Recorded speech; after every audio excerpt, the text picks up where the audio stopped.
therefore it's okay. Do you agree with that statement? Well, that's a completely different question I have, and that is... What do you mean? I've just asked you a question. No, I'm asking you a question. You've got my No, question. answer my question, then I'll consider answering your question. Is that okay? If I kill you, you kill me. Is the that world's okay? full of dead people. So I said genocide, he's saying kill. No. You see the language that he's using. Well, Is genocide okay? No, genocide is okay. The genocide taking place is okay. Is that... She justified it. No, Are you with her? I'm asking, I don't know. I'm asking a different question. I'm a Westerner. I don't fully understand what's going on. I don't care if you're from Jupiter or Mars. I'm asking genocide is genocide.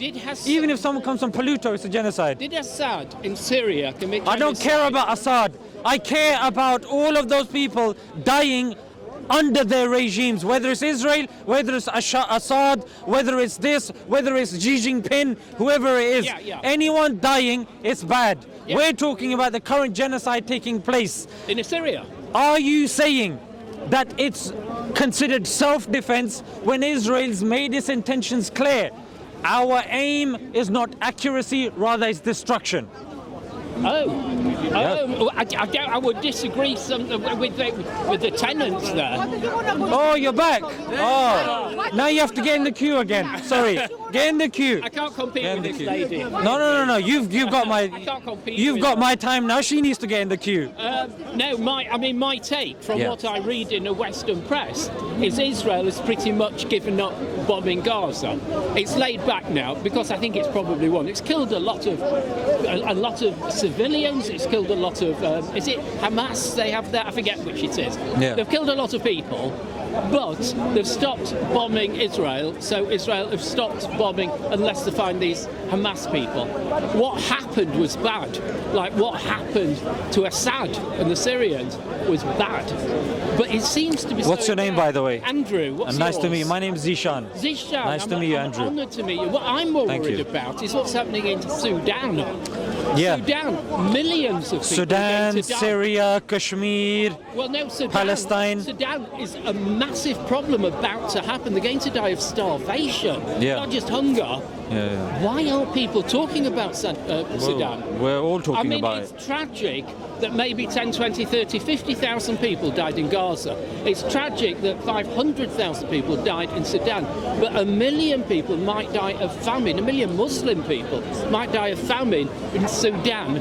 Why is nobody in the Arab world doing anything about this? Well, what do you mean doing anything about it? Like covering it in the media or helping them? Sending food. Well, as far as I know, some people are, but... And yet 1 million people could die. It's absolutely terrible. Sudan is horrific. Absolutely terrible, and I'm with you in that.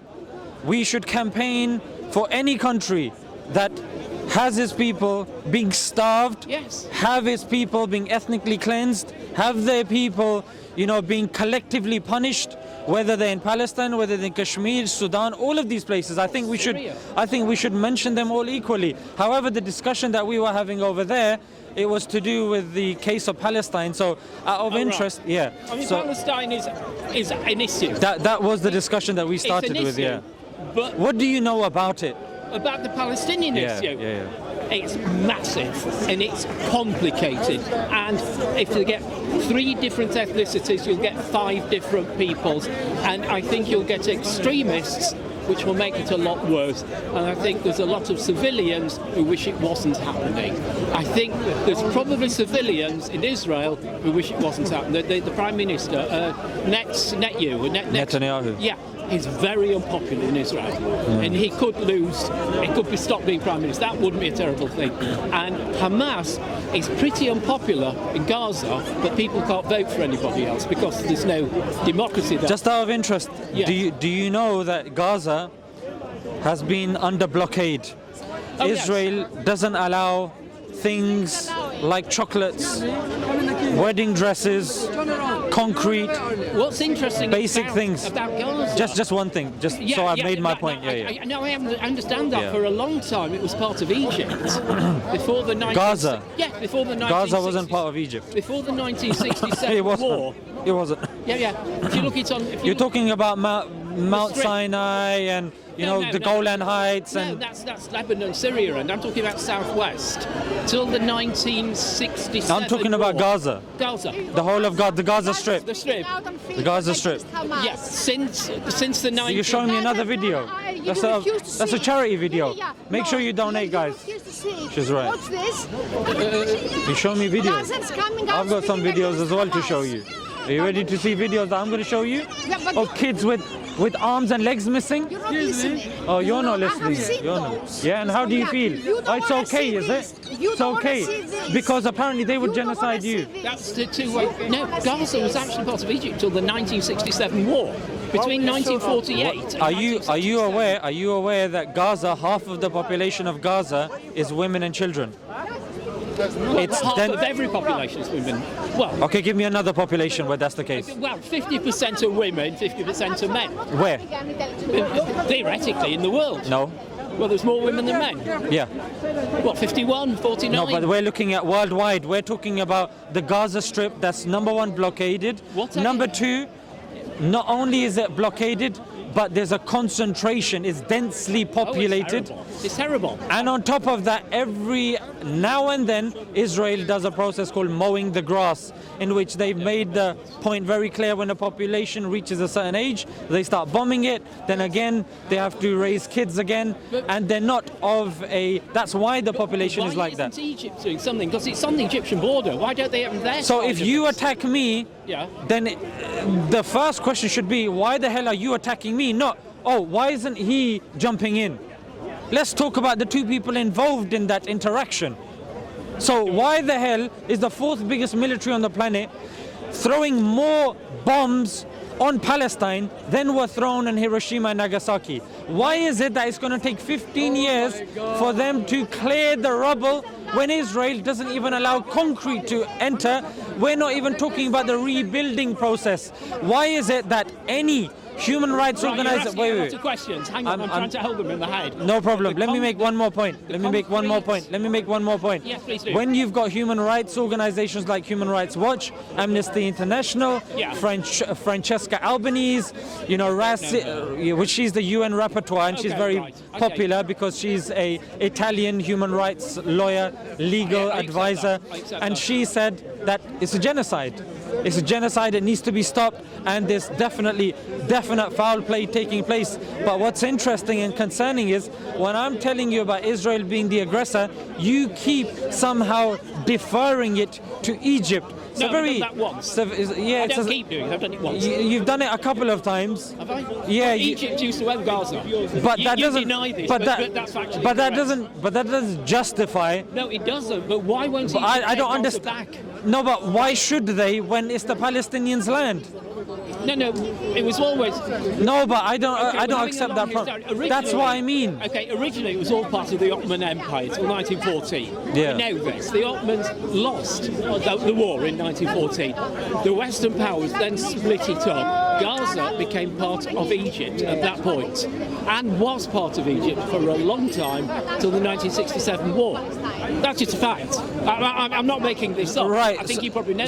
No, but I'm just curious. I'm doing one and one together, so that makes it okay to wipe them out. So for a long time, my understanding is that Gaza have been lobbing bombs. Bro, just hold this, please. Oh, certainly. But my understanding for a long time has been low-level warfare between Gaza and Israel till 15 months ago. No, I don't understand where this term warfare is coming from when you've got a group that's not internationally recognized. They're going underground. They don't have enough weapons. The odd weapon that gets smuggled in. Yeah. Then you've got Israel throwing as many bombs as Hiroshima and Nagasaki, and somehow it's a war. So where's that coming from? Why do you think Israel are doing this? I've just asked you a question. Why do I think it's a war? Why is it a war? Because two people fighting each other. The IRA. So if a bodybuilder starts kicking a 2-month-old in the face, I've just answered your question. It's a fight. So, is it a fight? Right. Listen. Is it a fight if a bodybuilder starts kicking a 2-month-old in the face? I'll answer your question with a question. No, can you answer it?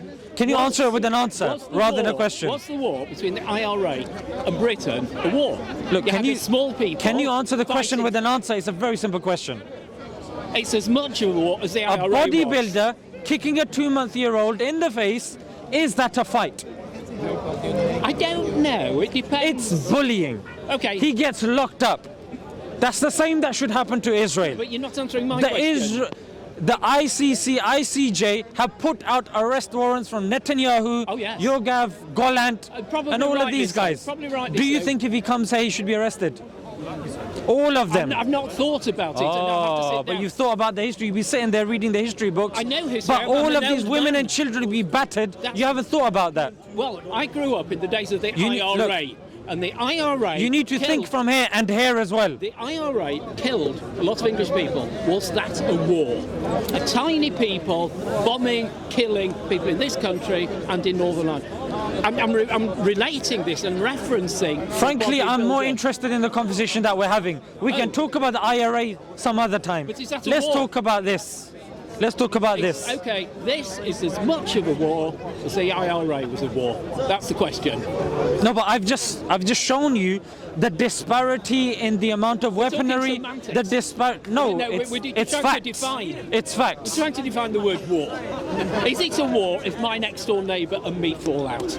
If the whole street and the next street fall out? Well, I think it's very important to define those things, don't you? Well, I remember reading a book about the War of the Roses in this country 600 years ago. Look, you're doing a lot of whataboutery. Yeah, let's just stick with the questions that I'm asking you. Yeah.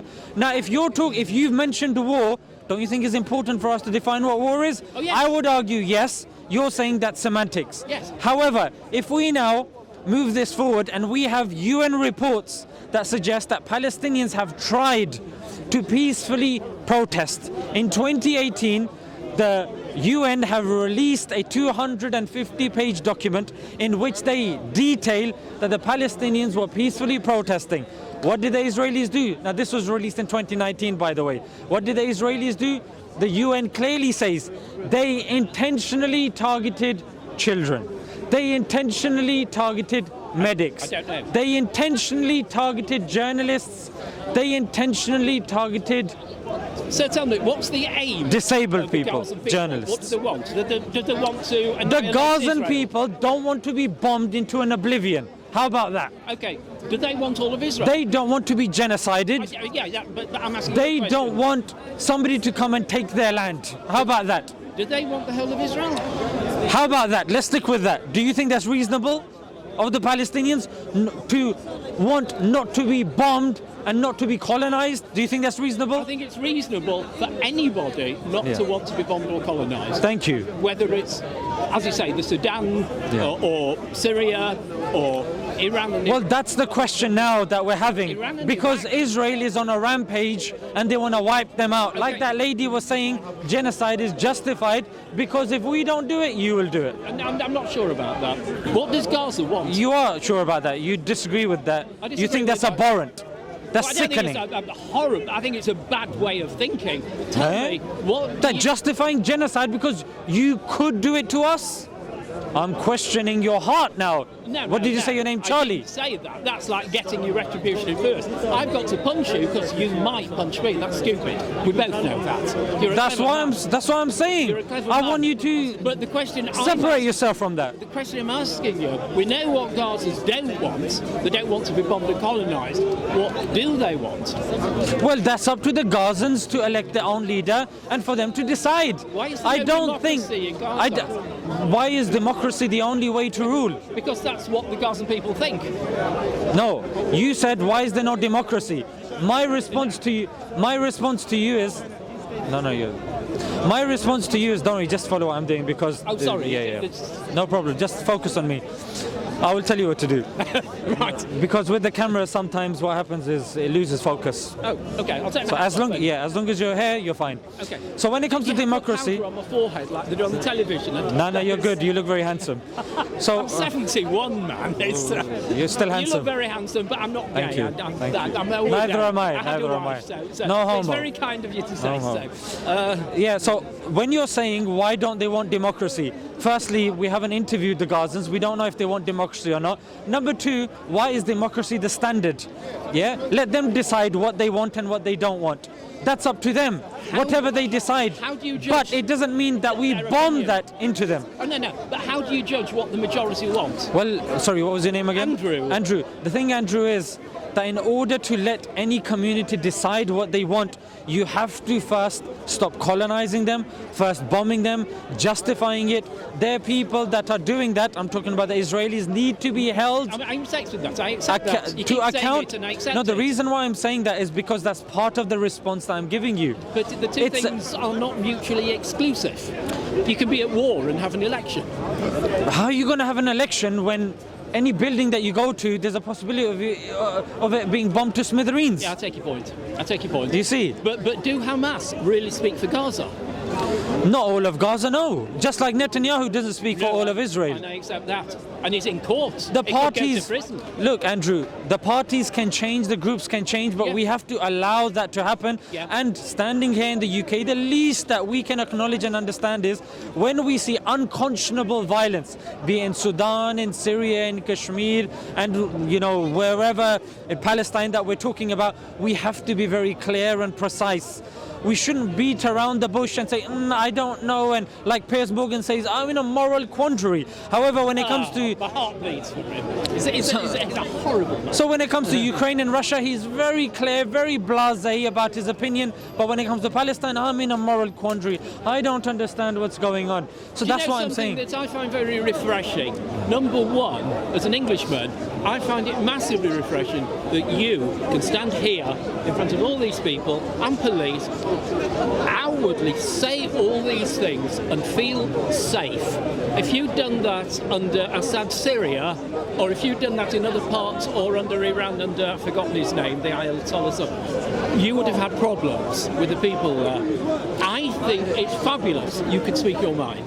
But the question I would ask... No, but just that's a very important point, but what's very interesting is a lot of people here, when they talk about certain things, they've been locked in Guantanamo, they speak against LGBT, they've lost their jobs, they speak against Zionism, legitimate criticism of Zionism. For example, Shulamit Aloni, who won the Israel 2000 prize, she actually said that anti-Semitism, what anti-Semitism? It's used to critique those people with legitimate case and issues against Zionist Israel. So you have a lot of people that... with different opinions. Well, that's what I'm saying. I get this. And there are certain people that will say certain points, even in this country, they will lose their job, they'll be locked up, they won't see freedom again. In this country as well. I will take issue. I've heard some very, very extreme views in my time. I've heard the National Front speaking. I've heard... you know about Catherine Dunn, right? Remind me. So Catherine Dunn was the woman that was speaking against the Iraq war. Julian Assange, who again, leaked. I know about Julian Assange, but again, I will take issue with some of those. Yeah, we saw what happened to Jeremy Corbyn as well. Even today, he's being dragged through the media. We saw a lot of people. He hasn't been locked up and he hasn't been shut up, and the haven't arrested him. Well, I would. He can talk, but nobody wants. Well, to I think listen. it's debatable that when you're free, but you're not necessarily free. That even when you're walking around, you can't. You feel that it's as good as. It's not like Assad Syria. You're not going to get locked up and put in. Well, each time you go to and fro from the borders of the UK, you've got Schedule 7, you've got Prevent. I'm sure you're aware of these. I don't know. I don't often leave England. I'm an old man. I'm too old. Schedule 7 and Prevent, they've been disproportionately targeting mostly Muslims. Why? Because they've... who's Muslim coming in? Well, they've been identified through the names on their passport, through the colour of their skin, through certain things that they've said. From his name? Well, yes. As opposed to, say, a Hindu, if they're coming from India. Well, I showed my passport when I wasn't scanning it. I wasn't able to scan it, and I had to go to the other queue. I said, look, my record is clear. I've been a law-abiding citizen. What could be the issue? They said, it's your surname. Certain surnames flag up. When I go to Israel, we go to Israel, Palestine, we arrive at Tel Aviv airport. I've gone there at least 3 times. And I'm telling you, even when we arrive there early, even when there's no one there, they look at your passport, they send you to the back, and you're sitting there for 4 to 7, 8 hours. How do they know? They look at my name, they look at my color of the skin, suddenly I'm going back. There's a white guy that comes through, he goes straight through. These are symptoms, these aren't issues, these are symptoms. Well, they're cognizant of the underlying issues that are in our society. There are bigger issues. But my question following from that is, if this is as it is, we have all the, I'm sorry, my concentration isn't as good as it once was. No problem. But shouldn't you, is this the right venue? Is England might manufacture a few arms, which the Americans pay for and send to Israel. But England really isn't involved in this war other than its part it played in. There was something called the Sykes resolution, whatever it was, after Ottoman. Yeah. But that was 100 years ago. This country's involvement out there, shouldn't you be in a country that could do something about this? So Ian Cobain, he writes for The Guardian, and he has his own literature as well. He's definitely worth. He's an Englishman, and he writes especially with regards to the MI6, MI5, and the history. Right. Yeah, he's written a really good book in which and even in his articles, he says, this is a Guardian article in which he says that the UK, there hasn't been a single year that hasn't passed in which the UK has not partaken in a war. Boris Johnson clearly said, we're involved. We're involved in Syria. I think it was either Syria or it was Palestine, but we're involved. Declassified have put out several articles in which they've given you the names of the artillery that has been sold via Elbit systems that has reached Israel, that's come from the UK. So the UK is involved. Even when Theresa May was being asked with regards to Syria, she said, look, and saying that, look, your bombs are killing kids. She said, hey, if it's within our national interest, we would. This country for a long time has been an arms manufacturer. It just has. There's nothing new about that. Once upon a time, it was a massive colonial country. Yeah, in not the anymore. 1880s, they went around butchering the whole world. They make arms. It's what they've always done. Now they survive with America. Now it's America that funds it now. We're a third-rate country nowadays. Compared to where we were 150 years ago. We used to go around butchering everybody. Our colonial time has got a lot to answer for. The slavery in Africa was So Andrew, you're a 71-year-old handsome man. I'm curious, like, what is your belief with regards to the supernatural? The supernatural? Yeah, or the metaphysical? No. You don't believe in a God? No. Well, I'm agnostic. Okay. So there might be one, but I'm not focused on it. It's not a big issue. So out of interest, because obviously when we come to Speaker's Corner, it's always interesting to hear the beliefs of people and see the morality that they follow and what drives them in life. So out of interest, when you see all the complexity and the design, what do you conclude? Where did all of this design and complexity emerge from? I think it was random. I'm very much of the view, Darwin. The Darwin. I mean, I'm a product of the society and the country in which I grew up. Andrew, do you know that Charles Darwin, when he came up with the theory of evolution, he didn't denounce God? No. So that's why I'm agnostic. My father was an atheist. I'm agnostic. He was certain in his belief there was no God. I'm not certain. Yeah, your view is more nuanced, I would say. Yeah, I'm not certain about anything. There might be a God. How can I know? I go around here. I only come to London occasionally. I'm from Leeds. And I come to see my daughter, because she's pregnant. And she's lovely as the daughter. I hope the pregnancy and the delivery goes well. 3 weeks to go, so I'll have a little baby. Another grandson. And what I'm saying is, my father's there. I'm agnostic. I actually don't know. If I walk around here, what frightens me is a Christian who knows every word of the Bible. Is the Bible true? Did Jesus write it, or whoever was spared the four Gospels? Or you'll see a Jew who said this is the word of God, or Moses, or he got this, and you see somebody who is Muslim who got the Quran. How do we know? 1400 years ago. Is it true? They spout it word for word as if it is God's word. But the things I would take issue is how true is it? I personally get my morality perhaps from society, perhaps from Greek philosophers, perhaps from Who in particular? Nobody in particular, but just a sense of what is right and what is wrong. Right. Things are right, things are wrong. Okay. Help the weak, help the poor. Yeah, very good principles. Don't do violence, don't do murder. So let's go back to your initial point, which was you believe all of this design, some that we can measure objectively, like the Fibonacci sequence, the golden ratio, the golden spiral, etc., symmetry that we see. You're a very erudite man. Have you got a degree in maths? No, I don't, but you are well educated. Thank you. It's the points that you're mentioning. I think you're making good points, and I feel that if I'm coming to Speaker's Corner, I should, if I'm preaching a certain philosophy or certain religion, then I need to have the backing to justify it.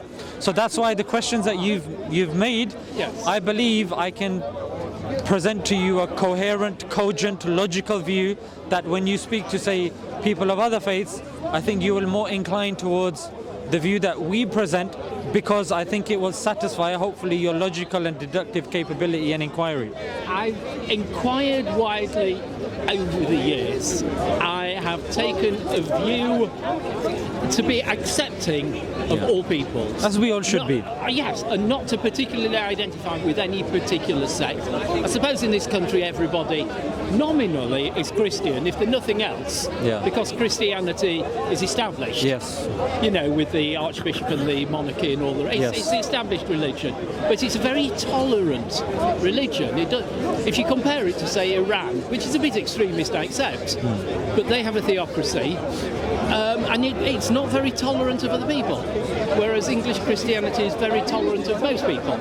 From the theocratic point of view, the governments and the people might not be, but Andrew, I mean, I would also pass the buck on to you in terms of, I think you're intelligent as well, and used to be. no, I would say so, and I'm sure you also understand not to conflate the adherence of a faith to the doctrine and to the theology itself. You can have a theology, but it doesn't guarantee that the adherence will be an accurate representation of that. I'd go with you. I would absolutely go with you. And my personal dislikes for anybody who's extremist, what I call extremist enough to say, I am a Muslim, therefore everybody else is wrong. I am a Christian, therefore anybody who is a Christian is wrong. To not accept a lot of these people genuinely believe in God, and God might be, if there is a God, you know, he might be up, or she might be up the top of a mountain. There's a lot of different paths up that mountain, whether you take the Muslim, the Islamic view, the Christian view. Do you believe in absolute truth? I'm not absolutely certain what you absolutely mean by an absolute truth. This is a very philosophical concept. So I think absolute truth is like more like an axiom in the sense that either you're here or you're not here. You can't be here and not here at the same time, right? Are you getting Cartesian here? No, I don't think, therefore I'm not. Well, I mean, I think Descartes was refuted by, Leibniz and those guys. Yes. Better than myself.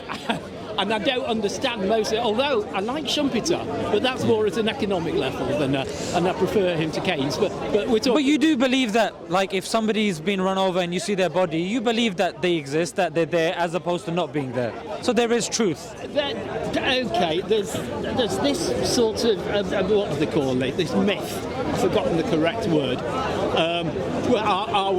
Do we exist? This existence thing. Are we actors on the stage? Are we the audience there? I've heard that. This concept of existence. It's all relative to how do you know? So I'm not sure. But that's good for philosophers sitting on their chairs, smoking weed, and that's fine. They're welcome to that. You'll float off the chair if you smoke too much. But I mean, when we're going home, if you're going by car, you believe that you exist, your car exists, you believe your road tax exists, you believe the red light exists. We don't question that when we're on the way home. It's my reality. There you go. And whether anybody else, whether I'm having this dream, and this could all be a dream, that is a bit esoteric. But Andrew, and this conflation idea, I don't know. But Andrew, here's what's interesting. When it comes to making money, when it comes to, say, our daughters, the kids, you would never go to your daughter and say, you know what? What's the point? What's the point of the kid? Like, maybe it's a dream. Why go to the hospital? Maybe you don't exist. Do you see? There, you definitely exist. She exists, and that child. exists. She could exist in my dream. But would you ever tell her that when she's going through labour pain, Dad, help me? And you're like, I may or may not exist. Maybe. That would not be the right time to have a philosophical. Yeah. But you don't believe that, Andrew. It's nice as like a sitting around the campfire talk, but yes. Practical, let's be honest. Well, the practical, I am an agnostic. I am very uncertain about most things, and I am not, fearful is the wrong word, but a tad apprehensive about people who are certain about things. I'm thinking, where do they get their certainty? And that's good. Questioning is good. That certainty can move out to extremism, and once you're an extremist, you actually feel justified in killing other people because you're right, therefore they're wrong.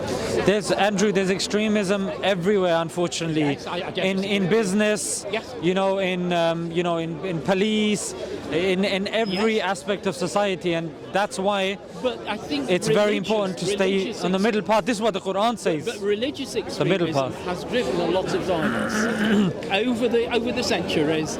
Even now, that's my belief. I could be wrong. Yeah, I mean, Karen. That's a perception. There's a scholar called Karen Armstrong. She used to be a nun. She's written a book called Fields of Blood, and she looks into all of these quote-unquote religions that have committed violence. So she's concluded that a lot of this violence, if not all, has been due to geopolitics. Yes. Yeah. Well, it's tribal. Yeah. If that's an appropriate word. So do the Gazans hate Israelis, or the Muslims hate Jews? And you talk about the conflation earlier. Yeah. That is, they don't necessarily conflate. There's a lot of people. Yeah. There's a lot of places geographically where Christians. I mean, once upon a time, the Prophet Muhammad, one of his wives, peace be upon him, was ethnically a Jew. A lot of people don't know this. So they may and lay all sorts of accusations, and Karen Armstrong further elaborates on this, and she says it's only after land came into issue, that's when people started weaponizing religion. Well, tribal and geopolitics. Yes. Well, if you go back a further 600 years back from the Prophet, if I'm not mistaken, Hagar gave birth on the knees of Sarah to Abraham. Was it Ishmael? I mean, you don't believe in religion, so that's mythological to you, isn't it? No, I'm familiar with it, but that's the history. You can know about the history of theology, and it's interesting, like history generally. But let me tell you something, Andrew. The Quran is the only book that of the ancient religions that claims to have manuscripts dating to the time of preservation. The Jewish times of preservation. Oh yes, the time of the Prophet. Oh, where is that? Preservation, is that what it's called? Yeah, the preservation. I think preserving something. Yeah, because it was revealed to the Prophet, it was revealed to his heart, So it was revealed verbally. Here's the distinction, it was revealed to the Prophet verbally, then the Prophet narrated it and it was written down. Oh, right. Yeah. Maybe the correct word I should have used was compilation. A compilation. Yeah, maybe that's more accurate. Revelation compilation. Sorry, when you said preservation, I'm thinking of preservation. Yeah, my mistake. Sorry, my misunderstanding. No problem. No, my mistake. So over here we have manuscripts dating to the time of compilation. Yes. The New Testament, the closest complete manuscript that they have is 300 years after Jesus. Oh, yes. If they argue, the okay, disciples had very different stories to tell. and There's a lot of inconsistency. and if they argue, like, look, you're misrepresenting us. Well, we got short. Okay, no problem. 100 years after Jesus, but not from the time of Jesus. The Old Testament, they definitely don't have anything dating to the time of Moses. So it's all well and good making these claims, but I would argue that in terms of the veracity of scripture, I would say the Quran's case is more stronger than the others. Number one, in terms of manuscript that I mentioned.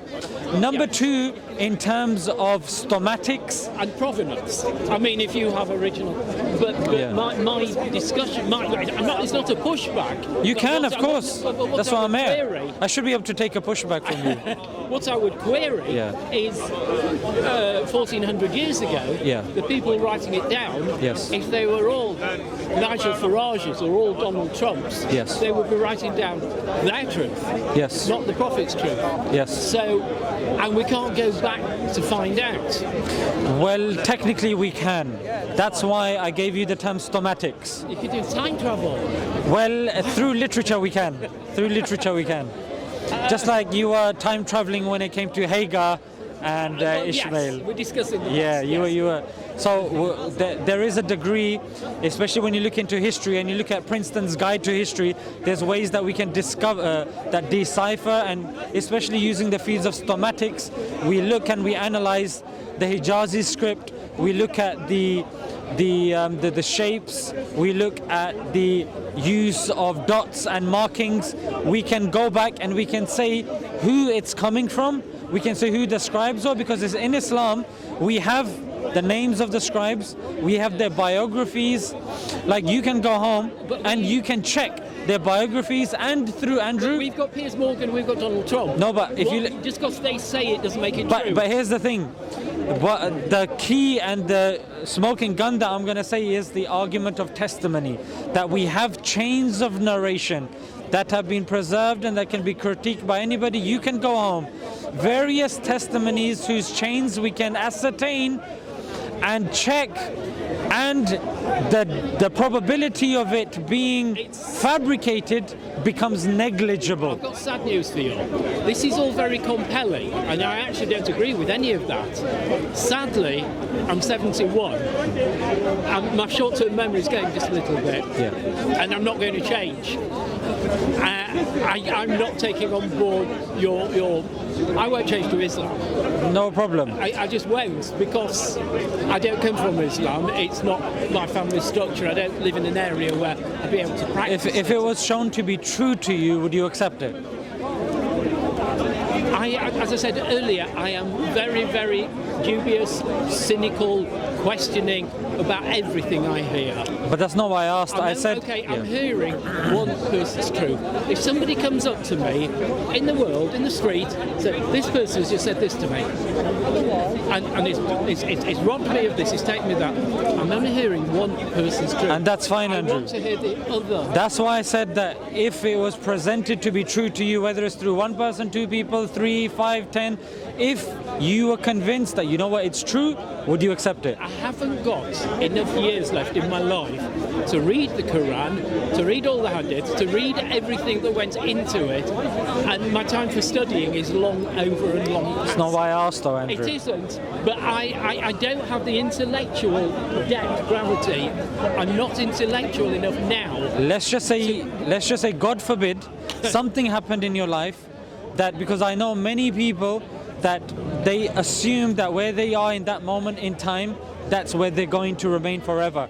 However, life has a wonderful way of, sometimes edging us towards a certain trajectory or a path that, let's just say, hypothetically, you start to look into the religions, maybe we cross paths again, or maybe somebody more knowledgeable than me. Thank you. But let's just say you were convinced. Would you then take the step to accept it? I think it's a hypothetical question, because yes, it is. I'm not going to become convinced. I've been an agnostic all my life. And Andrew, that's why I would argue you're not sincere. Because my thing was presupposing that all of your boxes were ticked about argumentation and time of reading and all that. And I'm saying that if a person is interested in truth, if it's presented to them and they accept it, would they then adopt it and believe it? You're still adamant in saying... So we're conflating these words, presenting and accepting. Yes. You can present this. Yes. I can think, it's feasible, but I don't accept it. But if you believe it to be true... No, I can believe that it might be true. No, if you believe it to be true, would you...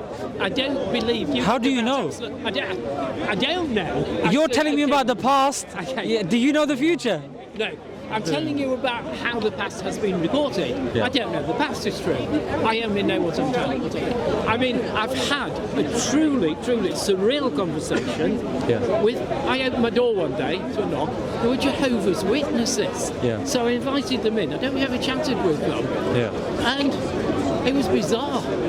I don't know quite how to put it into words. They sort of untransmit and not receive. And they quote the Bible. I said, but how do you know about the veracity? It says it in the Bible. I said, but that's secular reasoning, That's the St. John's Bible, and that's not a good translation. Yeah. And they said, oh yes, it's a perfect translation. But I know, not St. John's, King John's, whatever, the 400-year-old. Gospel of John, yeah. Yeah, no, the Bible. King James version. The King James, sorry, the King James. That was a translation at a time for a people, but what was the source material? And if you retranslated it, it would probably say something quite different. I don't know what the source material is. Yeah. The Gospels were Greek, weren't they? I don't know if and Jesus spoke Aramaic, which again is a question mark. Well, Judea and Bethlehem and What we believe is the Prophet Muhammad, peace be upon him, spoke Arabic. The Quran is in Arabic. Arabic is the fourth most spoken language on the planet. It's accessible. We have manuscripts. We learn and memorize the Quran from page to page. Therefore, if all the holy scriptures are burnt, Quran is the one that can be written word for word.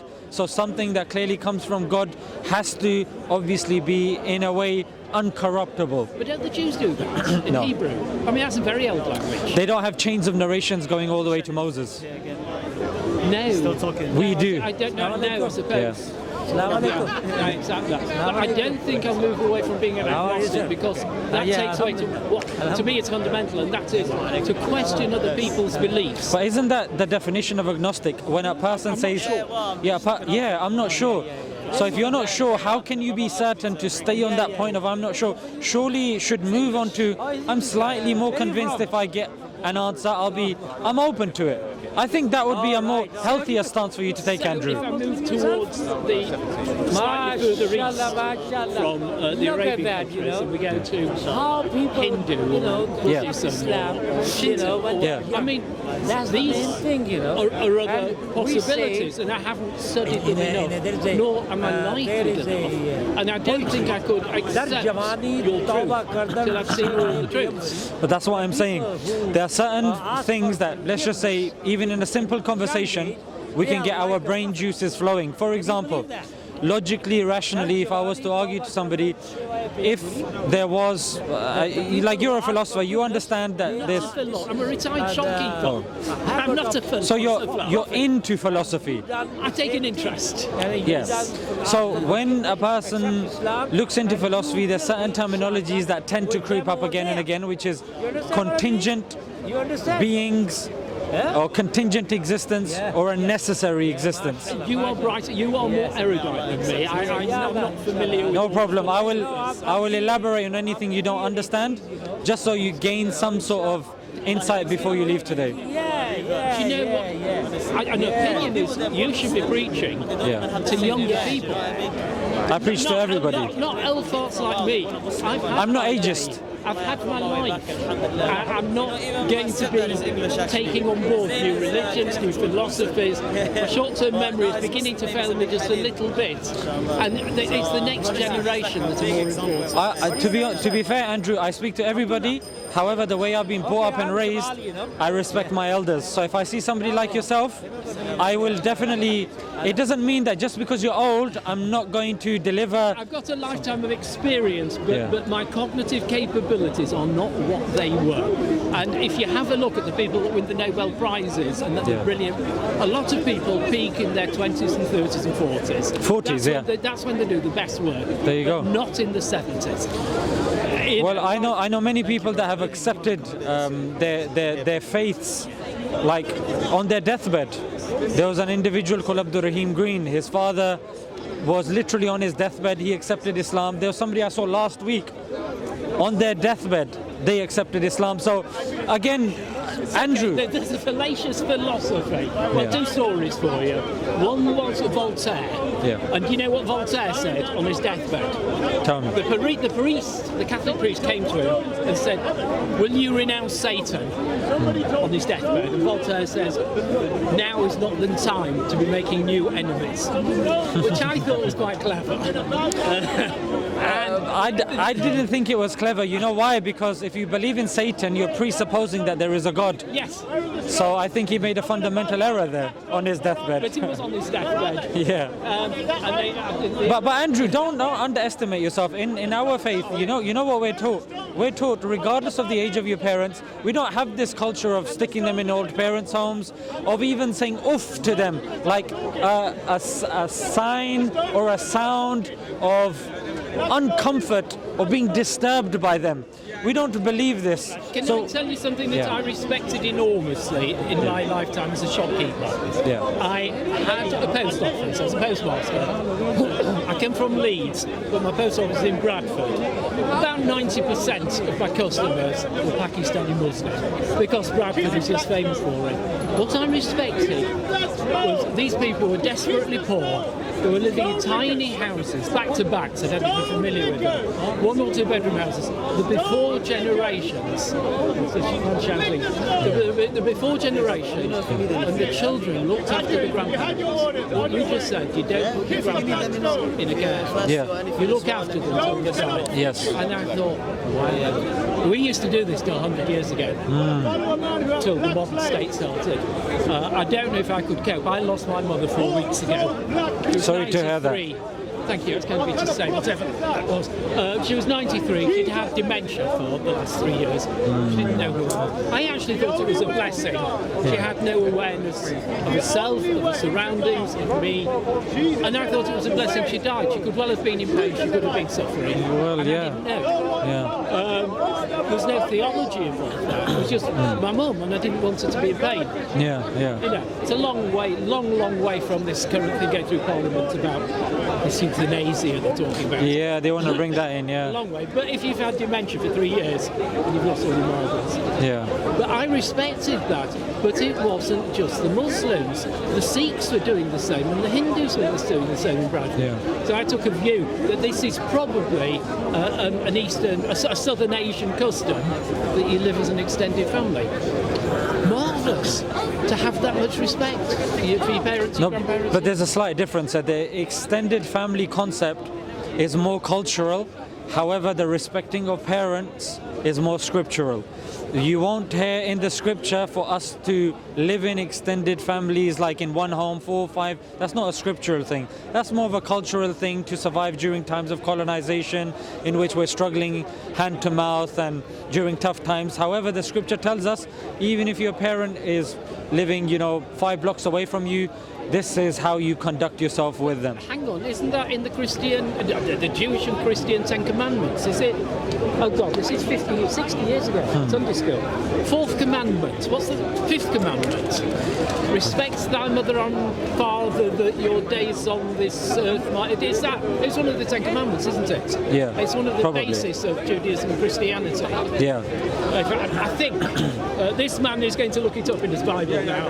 I think it might be number 4 or 5 of the 10 Commandments. Which command you asking for? This is the Christian, Jewish Old Testaments, the 10 Commandments. It's number 4 or 5. It's to respect your mother and father. And that's probably would go for the further Eastern philosophies as well. But here's the interesting thing. When you look for a complete and holistic way in which the respect of parents is actually taught, in Islam it's more comprehensive. You will see it in the Quran, you will see it in the Hadith, you will see it in the life of the Prophet, peace be upon him, how he was with his mother. However, when you then look into the Bible, how Jesus was with his mother, you see how, again, how Jesus spoke to his mother and how he even explained and expressed this. What do the commentators say? Mary, yes. Yeah. I don't know how well they get on. Like Mary and his brothers come, the disciples say, they've arrived. Have they found the 10 Commandments? They've arrived, and then Jesus goes. Number 4 or 5? I believe 1, 2. Respect your mother. Now bow down to. Should I read all of them so you can tell me? No. Number 1, I am the Lord your God. Number 2, number 3, pagans. Number 4, the Sabbath day. Number 5, was it 5 then? Respect your mother and father. 4 or 5? Anyway, it's common across the religion. It's common, but You shall not take the Lord your God name in vain. Remember. He doesn't know his Bible. You shall not murder. You shall not commit adultery. And he's a heckler here as well. That's late. Before that, that's 6, 7, and 8. I mean, this is from my memory from 60 years ago. You know the Bible better than Since I him. went to Sunday school. I mean, it's. He doesn't even believe in the Bible. No. If you're Muslim, then you go into the Quran. This is that. No, but he's supposed to know this. You're supposed to know, well, the Ten Commandments are the basis. I would have thought so as well. He's heckling everybody here. I don't know what's going on today. I'm just helping the brother out. Well, you're not helping him. Where are the Ten Commandments? It's been 5 minutes and you can't give him a single verse from the Bible. Took you 5 minutes to give him one of the commandments. I just showed him. You should know the commandments by heart. Really? The Ten What about Yes. Muhammad? You should know about heart. The Lord brought you. What's that got to do with what I've just asked You're you? supposed to follow the Ten Commandments. That's what you guys are talking about right now, right? Why does he have to follow the? I'm just helping him with. No, you are a the heckler. scripture. I'm aware of you. Just now, just look at you, how you're raising your voice. Scared of you. How am I scared of you? How am I scared of you? How am I scared of I'm you? just opening up the scripture. How am I scared of You said that you you? are. How am I scared of You you? just call me a hackler. How am for I what? scared of you? Look at number 12. You said I'm a hackler. If I'm scared of you, why am I coming this close to Look you? at number 12. Just read it to this man very quickly. No, that one, number 12. Just read it to him very quickly. Number 12? Yeah, where it says 12. It says, honor your father and Look, your what you're mother." doing is we're having a very polite conversation. Yeah, this is just You've involved somebody. You've involved somebody who's known to come to Speaker's Corner and just ruin conversations. That's what he does. Right. Because his truth is the only truth. Well, he's somebody that aggressively pushes it. Now, you saw me. Did I raise my voice in a way that made you feel uncomfortable, that made you want to leave? Do you see? You raised your voice to the girl that raised her voice to you. Yeah. Not to you, though. That's reasonable. Do you see? I'm too old. My throat's not good enough. I don't shout anymore. Yeah. That's what. Sorry to interrupt. You That's just wanted to say the. hello. Hey, Assalamu alaikum. You okay, yeah? Alhamdulillah. Mashallah, nice to meet you. Except from you. Nice. Ameen. Hopefully you have some good conversations today, inshallah. Andrew, my name is Abdullah. But Abdullah, how are you? I'm very well, thank you. I'm really pleased to hear that. Welcome salam, you're right, yeah? Mashallah. You're doing good work. May Allah reward you, bro. I'm actually having a philosophical discussion with this bloke. He's a very brainy man, a very erudite bloke. Forgive me for saying, but perhaps a bit too erudite Speaker's Corner. Andrew, did you know Abdullah, I don't know if you noticed, but Abdullah is actually blind. Oh yeah, I saw that. Sorry. Yeah, he's blind, and he has learnt and studied the Quran, and he's studied the Islamic sciences, and he's here to obviously speak and converse with people as well, and he's bringing his knowledge here. And he wasn't born a Muslim either. Forgive me for asking a deeply personal question, but are you albino? No, just. It's just a fair thing because I've known one or two albino people, and their eyesight. You're British, right? No, I was partially sighted, then glaucoma took over. Oh, right. So I lost that at 14. Got it. And then I became Muslim at 17. 17? 17. Oh, 17. Where was he born? He was born here. He's English. Okay, yeah, he was born here. He's an Englishman like you. Oh yes, it's, I think this man. I've forgotten. You tell me 3 times, but It's I all don't right. I remember have a unique names. name, Zeeshan. Zeeshan. Zeeshan, I'll yeah. have forgotten again in 10 seconds. No problem. I think this man is too erudite to be a Speaker's Corner. You're not What does polemic. erudite mean? You're not polemical enough. You're not radical enough. Erudite. Sorry, I'm using I'm words. radically kind. I'm radically patient. Erudite is somebody who is basic, not just clever, but is Articulate. learned. Yeah. Learned rather than clever. I don't know. How would you define erudite? Probably articulate, well versed. Articulate. Yeah. Things like that. You can have clever people, but they can be stupid. I've watched his videos. I think it's quite good, mashallah. Yeah, some clever people are quite stupid. You know, I've known. I can't. It's only for a sort of I can go for anyone who sees themselves as a clever person. You know? Yourself, you are a Christian? Or Sorry, say again. Are you Christian yourself? I'm a confirmed agnostic. Okay. I'm strongly. I'm a radical agnostic. I'm an extremist agnostic. Extremely confused. The only people I'm not comfortable with are extremists. Do you believe in God? Well, I'm agnostic. So Okay, but you can still believe in God. And he not might, be I might sure or I which- might not. There's a great deal of uncertainty. We were having this discussion about an hour ago. Okay. I am very uncertain. One thing that scares me a little bit, as I said to, not Vishnu, it's Zeeshan. Zeeshan. Well, I've forgotten again if I No say problem. I'll remind you again. Thank you. I'm so sorry. A short-term memory loss. No problem. I worry about people who are certain about things. Unless it's 2 and 2 is 4 or something like that. When it comes to theology, whether you need faith and belief rather than hard knowledge. Shall I tell you what makes Muslims different though? 'Cause our Quran literally tells us, if you find one mistake in here, then it cannot be from God. So as Muslims, we have an open mind, because if you were able to come and show us a contradiction, or if you were able to produce a verse in the Quran, like the Quran, something similar, literature-wise or whatever, then we would leave Islam today, wallahi. So but no one can do that. So somebody stay Muslim forever. Somebody else wrote another theological book, and a new false prophet came along that had no contradictions in it. Part of the Quran. No, a false prophet comes along, writes a whole thing like these. Not only the Jehovah's Witnesses, it had some other funny people called Mormons. Morons. That's it. The Morons. And that was Latter-day Saints. And there was this fellow called Hiram Smith and somebody else Smith, and there was a block of gold, and it was like Tolkien. It was like a big fairy tale. I mean, a lot of these things are. So you need belief and faith. But you think their book is equivalent to the Quran in terms of its? No, I didn't. I'm not conflating those two. So what are you? What I'm saying is that a new false prophet could come along. He could write a testimony. What would you call the Quran? It's not a testimony. We're not dealing with Quds. It's the word of dealing God. with woods. The word of God. Yeah. So we have a false prophet who is the word of another God. Although, of course, if you're from if you're a Jew, Islam, or Muslim, then there's only one God. But let's pretend I'm an agnostic and there's other religions. And if you're Hindu, there's lots of gods. And if you're a Christian, there's lots of gods as well. Well, the three, isn't it? A Well, trinity. 3 is quite a lot. It's 3 times as many as one. There's the Father, the Son, and the Holy Spirit. Yeah. So there's 3. If they're Hindu, there's loads of them. Yeah. And if you're a pagan, there's loads of them. Indeed. So a new man comes along from a pagan religion, says, this is the word of God, this is the revelation, the testimony, and there's no contradictions in it. How does that differ from the Quran? It's not about no contradictions. We say The Quran says, if you believe this is not from God, bring a verse like it. Bring a single surah like it, like a chapter. Chapters are short as 3 lines. Yeah. So the Quran is not just miraculous because it has no contradictions. Yeah. A book without contradictions is easier. I can write 1 line and say like the sun white. is perceived as whatever. Yeah, the sun's shining. Yes. Exactly. So the point is that it's miraculous in its nature and its literature and whatnot. Furthermore, this came from an illiterate man. He couldn't read or write, and he produced the most magnificent. Right. So when it comes to the Quran, it has multiple falsification methods. Now, the falsification method is something which is championed in science.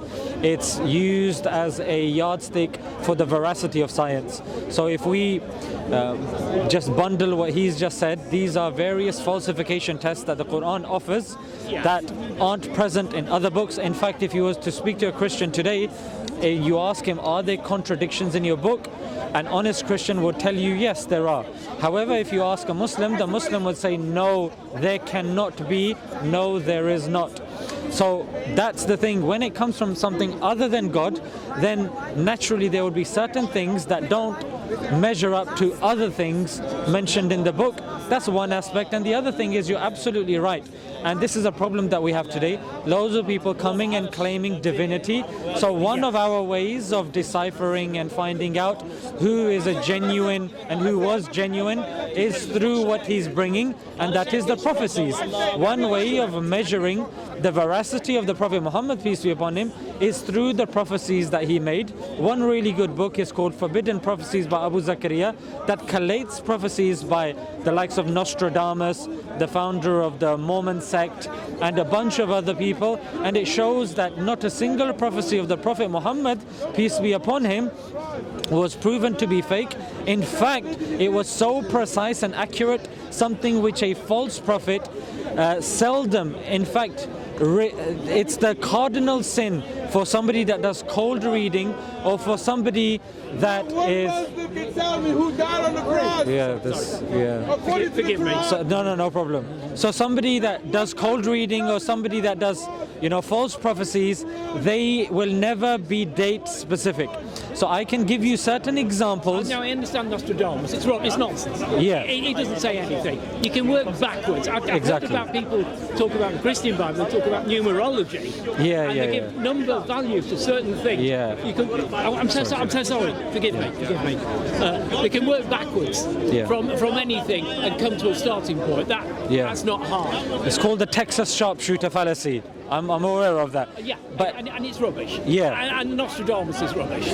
I agree. What I find interesting though is why.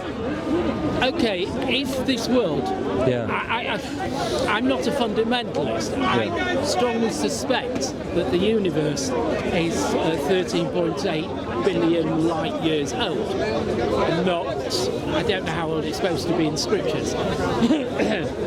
But given that the Earth has been in existence for 4,000 million light years or something, why did all these big religions start in one particular part of the world in one quite narrow time frame compared to the length of existence? I mean, why not before and why not subsequently? Right. So one major misconception about Islam is that people believe that Islam initiated 1400 years ago. This is completely false. We don't believe that Islam started from the Prophet Muhammad, peace be upon him. We believe that the first man that was sent by God, the first human being on this planet was Adam. And we believe Adam was a prophet. We believe Moses, Aaron, we believe 124,000 prophets have come, and they've come to all parts of the world, not to, like some people think, to a certain area or for a certain time. They have come throughout because naturally humanity needs guidance, like you've rightly pointed out, and it's not fair to only give it to one group of people and one portion as if favoritizing them over the others. So this is not the case, and this is not what we believe as Muslims. We believe that Islam is just to believe in one God and the Prophet of the time. That's a very simple definition. So we don't believe that it initiated 1400 years ago. That's the first thing. But it is evangelical, isn't it?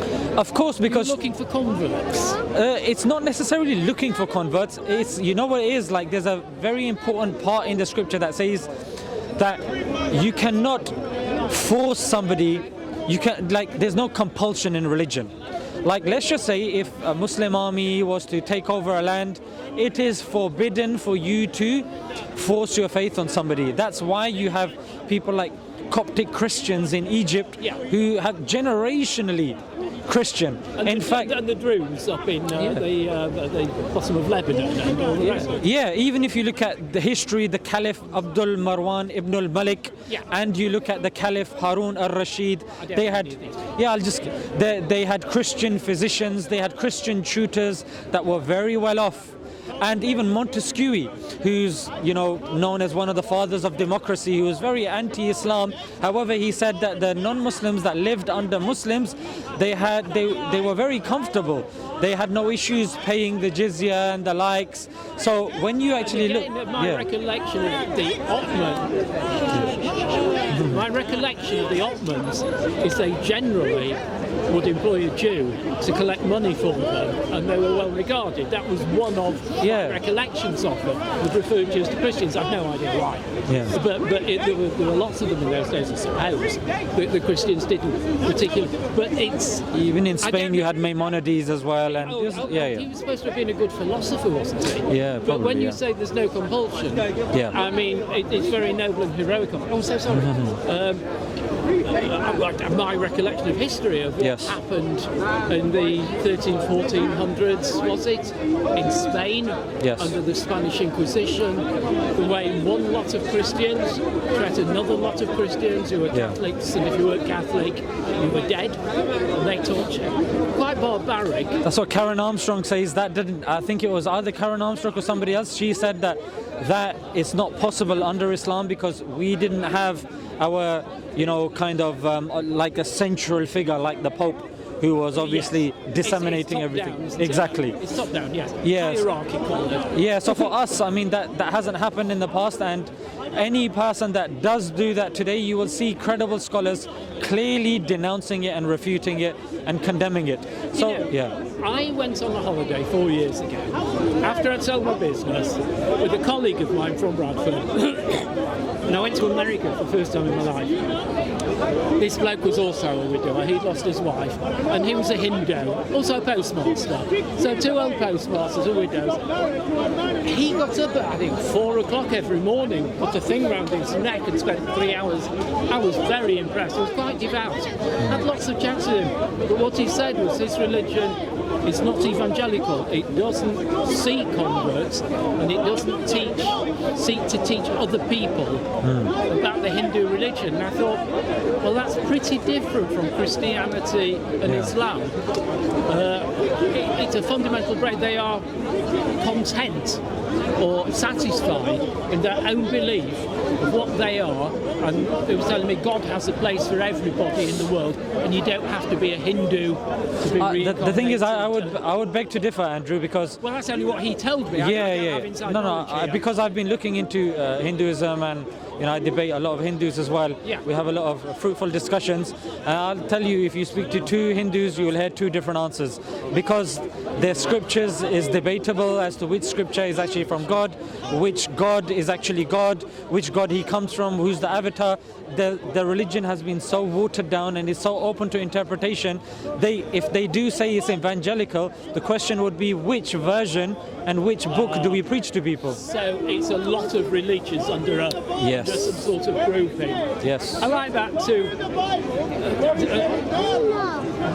It's very loud. Yeah, do you know, if you shout louder, of course people will believe you. Well, and if you don't talk loudly, obviously nobody will believe you. Unless, of course, you're speaking to somebody with, some level of intellect, they're going to listen to what you're saying rather than how you're saying it. Yes. Which is what you've been doing. That's why we've had such a fruitful conversation. I'm curious about this fella. America, Israel will fall. Just look at the mask he's wearing and that will tell you what you need to know about him. Well, yes. America will force 6 million Palestinians to sign out. But the other says we have oil, was it? America, Israel done.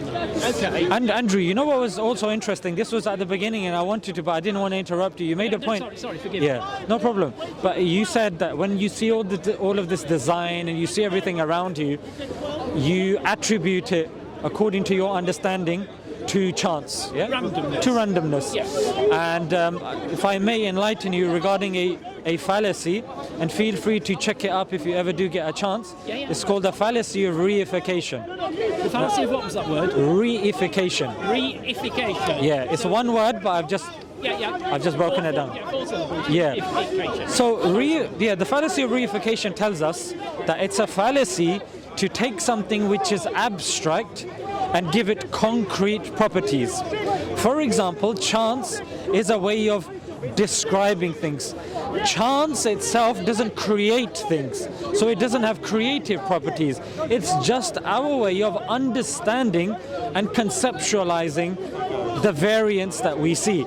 So, for example, the rolling of a dice. Nobody would ever say the rolling of a dice created that plant pot, because so chance is an adverb. So, well, I guess so. It's descriptive. I'd say more like an adjective. Is it describing now? Well, if you roll the dice. Like that was an analogy. Yeah. Right. Yeah. Or anything. Any game. Sure. Anything of chance. Yeah. So it's not like we don't say, oh, chance created. Chance can't create. It doesn't have sentience. Doesn't have consciousness. And to say now that chance created or chance did this, it means it has volition. You are now giving it concrete properties. Therefore, according to just like the formal kind of logical method, it falls within the fallacy of reification. So that then leaves two other options: that you believe that either the universe created itself. We already dealt with the fact that universe can't have come from nothing. Then surely it came, or it was made. We haven't debated that. But, sure. But I might take a different view. Sure. We can't have knowledge. I mean, I think under the current model, don't they say 13.4, 13.8 billion light years old, and there was a big bang. Yes. But now we just don't understand the model. We're not clever enough. In terms of chance, physical things can happen. Certain things, if you take, I don't know, there's a lot of ostensibly rational scientists might take from why we're here. They would talk about the Darwinian things and how there was one molecule that met another molecule and there was a flash of lightning, and chance happened to bring us to this point. It might equally well not have brought us to this point. It just happened to have done. So the thing with Darwinism is it presupposes a miracle first, because the only way for Darwinism to start is you need to first have a organic organism. in place. But the question arises, how do you get something... The first organic yes, thing, yes, the first separate self-replicating DNA, that. which again Charles Darwin doesn't profess to answer, and no do Darwinists. The standard model looks at things like this. Which standard model? The standard model of the universe. Right, so the standard model of the universe says that Although we were... it's wrong now, isn't it? Because of all this dark matter and this dark energy. It's Not necessarily, Andrew. The thing what they say is that dark matter, dark energy, and everything that we see around us emerged from a dense point, and then and then it expanded, and then we have what we see. But beyond that, who knows? Which is why I'm agnostic. Beyond that, we know there is timelessness. Yeah, because time and space emerged from the Big Bang. And there's a reason why I think it's Dr. Maddox, who used to be the editor of the Nature Journal. I don't know him, but... and maybe Stephen Hawking you're familiar with. Oh, yes. So Stephen Hawking says this, he says that... Him and Penrose. And Penrose. And I've got the book, and I tried to read it. Have you read the book? The Penrose Hawking book? Because... It's a very heavy read. I got about a third of the way in. It's very heavy read. It's not for people like me. It's clever people. But no, you're clever as well. But you know what, just sometimes you just need to I don't know, just put the book down and come back after 2 months or something. Too much, and I'm too old now. But here's the thing, you know what Stephen Hawking said when the Big Bang happened? He said a lot of scientists have issue with the Big Bang. Yes. Why? Not because of the science doesn't add up. He goes because it gives credence to creationists and believers of intelligent design. And that's the issue, that I thought you were unbiased scientists that just looked at evidence. Why is it that you have an issue with science giving you a different conclusion?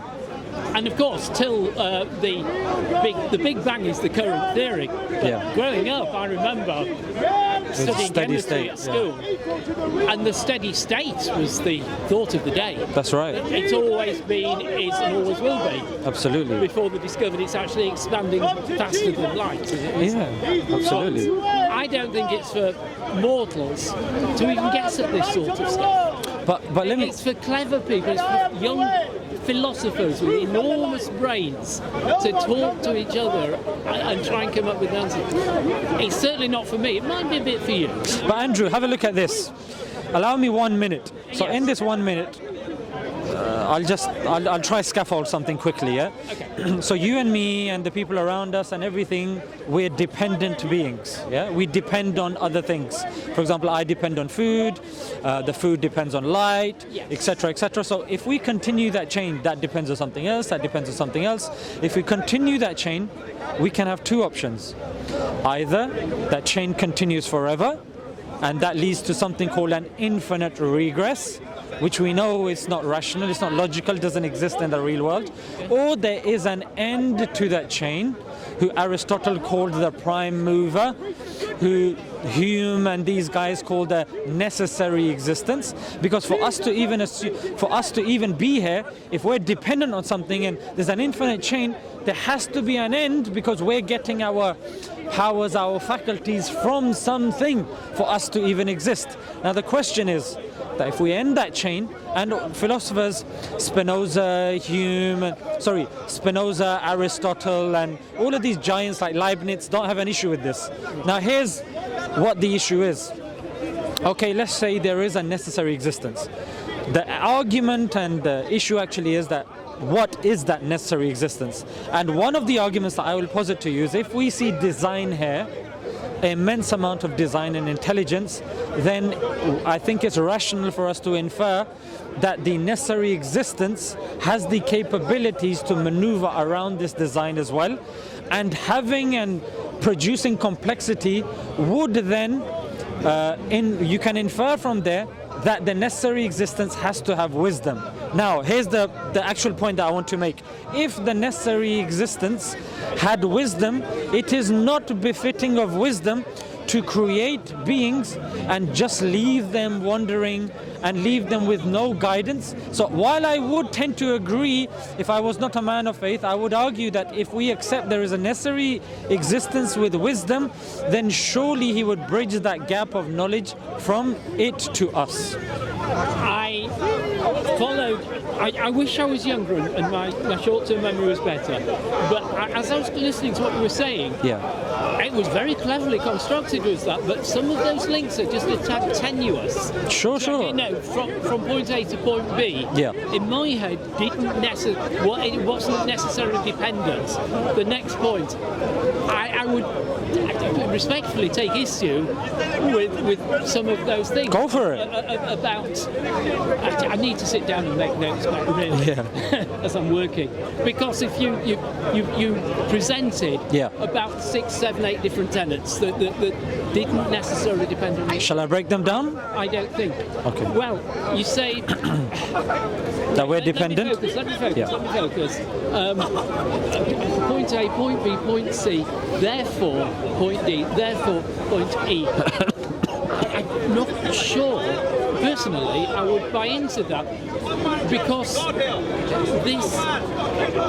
this where we are, there was a 5-syllable word with an if in the middle of it.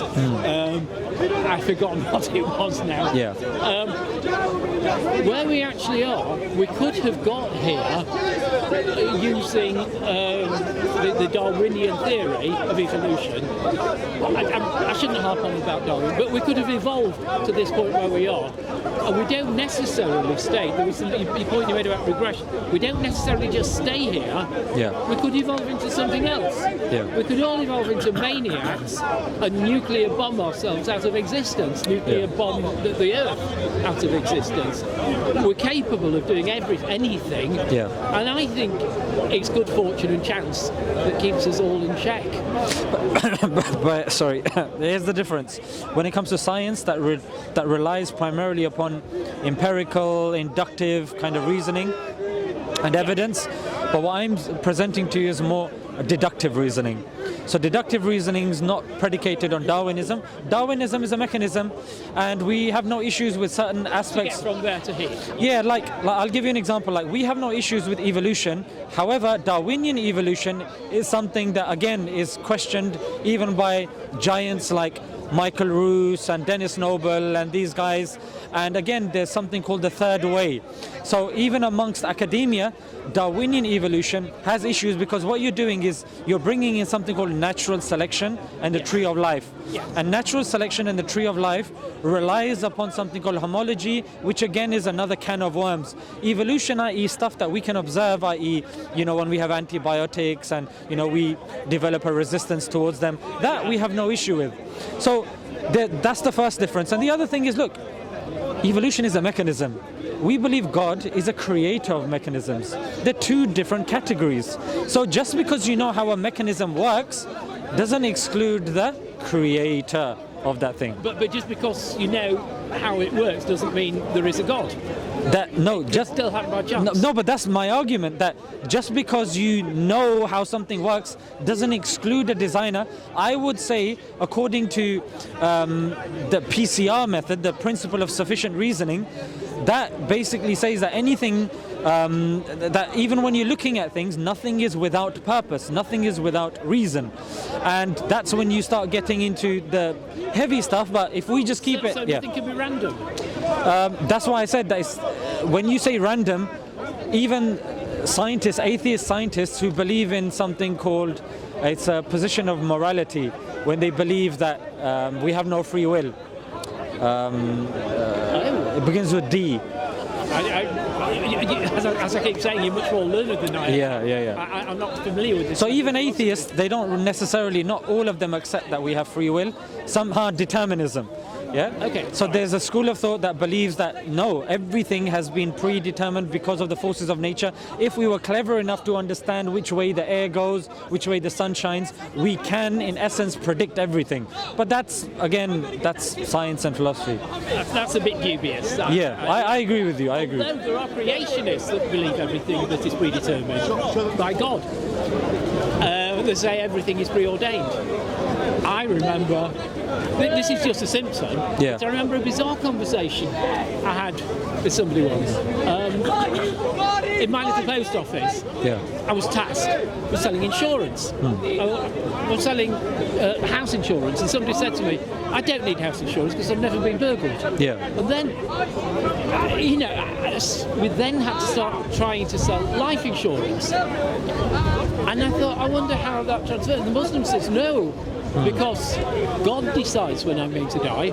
So taking out insurance that either makes a difference or doesn't make a difference. That's just a little anecdote, and I understand. It's just we don't believe that God has decided everything and taken free will away from us. We don't believe the two follow.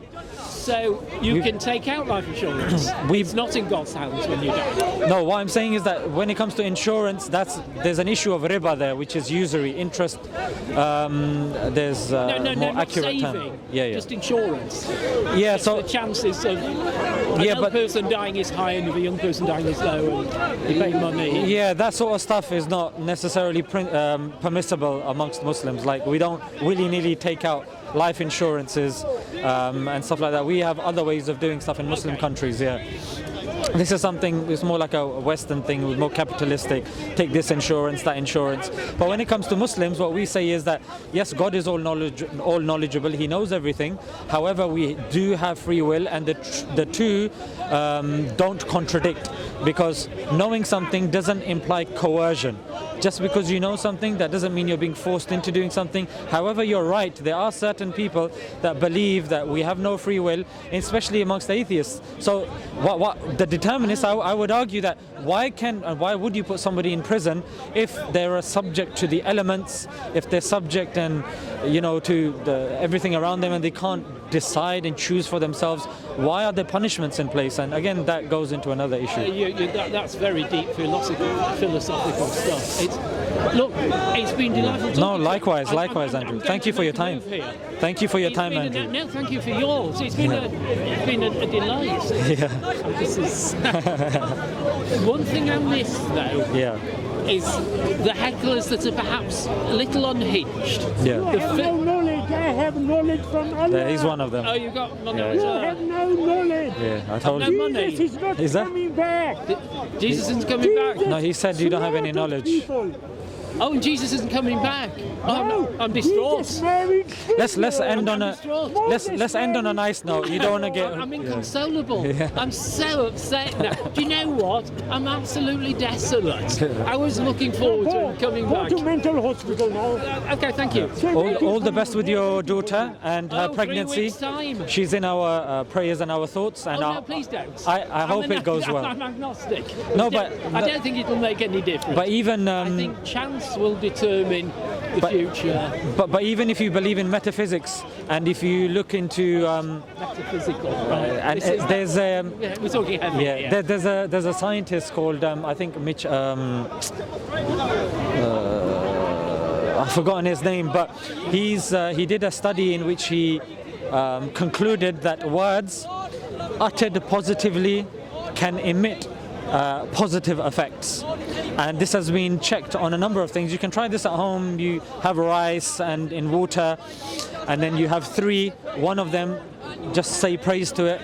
Another one, just shout at it, scream at it. The third one, ignore it, and then just compare the mold growth. Is something you can try at home. So positive words always have an effect, and as a true agnostic, you should always be open to this. I'm very open to it. Otherwise, you're just an atheist in disguise. Yeah, no, as an agnostic, I actually believe in all faiths, in all gods, and if you take a rational view, you'd be foolish not to, because it doesn't cost anything to be a Christian, a Muslim, a Jew, a Buddhist, because one of them might exist, and if you accept all of them, can I ask you a very personal question? Sure. Are you a philosophy graduate? I mean, you're a very erudite man. I've done a bit of philosophy, yes. When you say you've done a bit, have you got a PhD from Oxford? I don't. No. It was a postgraduate course. It's not that extensive and nothing to brag about. So you've done postgrad philosophy? Minor, like 1 year, for 1 year. Well, it's very intelligent. Thank you. Delightful. No, likewise. The honour's mine. Okay. And I wish you all the best. How about that? Be well. Take care.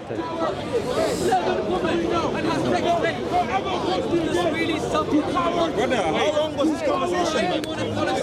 Bro, I'm really not well. Yeah, you gonna go now? Yeah, we need to go straight away, bro. He's not well. Because I was ill, but you know when you say you're ill, and you go, people think, oh, you ran away, you did this, so you have to be. Yeah, let's get out of here. That's what I was gonna say to you anyway, man. Bro, I'm zoned out, bro. I'm just gonna pray Maghrib, and I'm going straight to the car. I'm gonna sit in the car, yeah? Okay. You got everything, yeah? Yeah. You need anything from me? I'm just gonna go pack up. Brother, take these. Let me just. Are you gonna pray at home? Guys, make sure you hit the like, subscribe, all that good stuff.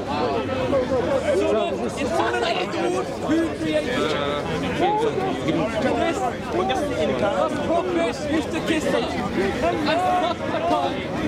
When he was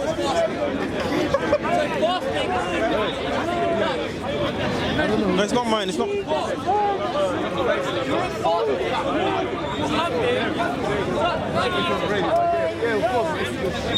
gonna do it. Yeah, because the view was the one who it can get a little bit boring. Aisha said, whenever Allah's messenger wants to ponder any You one have of the us, perfect launch platform to do more he things. used to ponder her Yeah. and ordered her to put on the Isa. Aisha added, none of you can control his sexual desires as the Prophet. I'm off. In Sahih Bukhari,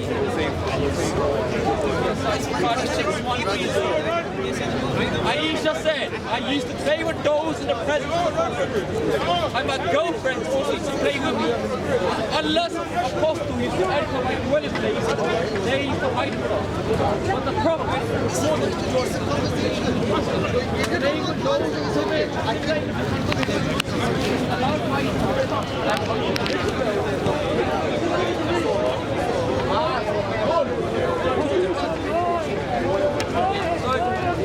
what did you say about this? So what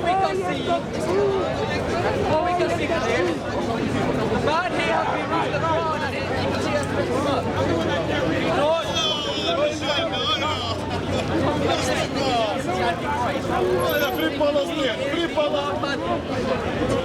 Right. Which Muslims want to talk?